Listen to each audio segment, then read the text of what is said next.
The Legend of Faust. A cunning pact with the devil. In the shadows of 16th century Germany, where the air was thick with the stench of alchemy and heresy, lived a man whose name would be etched into infamy, Johann Faust. A scholar of unparalleled genius, he had devoured every text, unraveled every secret, and yet the great void within him remained unfilled. Knowledge had failed him. Science had its limits. Faith was a child's lullaby to keep the darkness at bay. It was then, on a night of storm and malice, that Faust, drunk on despair and ambition, etched a circle of blood upon the floor of his chamber, and whispered the words forbidden to mortal tongues. The air trembled, the shadows congealed, and from the abyss of the unseen world, a Mephistopheles emerged, tall, elegant, wrapped in silks black as the void, his eyes twin abysses reflecting every sin known to man. "You called, Dr. Faust," the demon purred, his voice a serpent's caress. "What is it you seek?" Faust's lips curled in a smirk. Everything.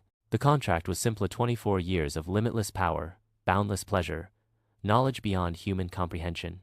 In exchange, his soul, upon the stroke of the final hour. The ink of their pact was blood, warm and thick, sealing a fate already doomed.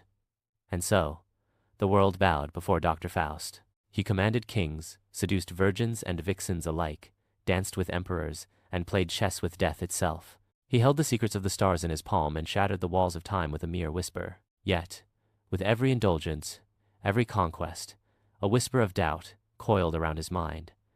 Is this all? The years passed, too swiftly, like a lover's sigh before the dawn. The final hour approached.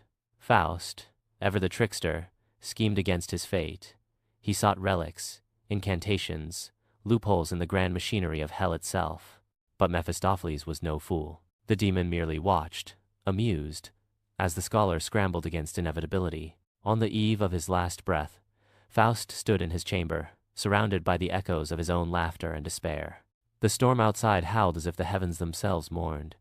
He knelt, for the first time in decades, whispering a prayer not to God, but to anything that might listen. Silence answered. Then midnight. The door burst open, though no wind moved. The walls trembled. Mephistopheles entered, not as the silk-clad tempter of before, but a thing of nightmare shadow and flame, a maw of endless teeth, arms that stretched beyond reason. Faust screamed, clawing at the floor, at the walls, at the very fabric of existence, as the demon's grasp closed around him. And then he was gone. The world continued, unbothered, unknowing. Only the walls of his chamber remained, etched with scratches where fingernails had torn through stone, a warning to those who would seek what should never be sought, a whisper on the wind. He who plays with devils will always lose,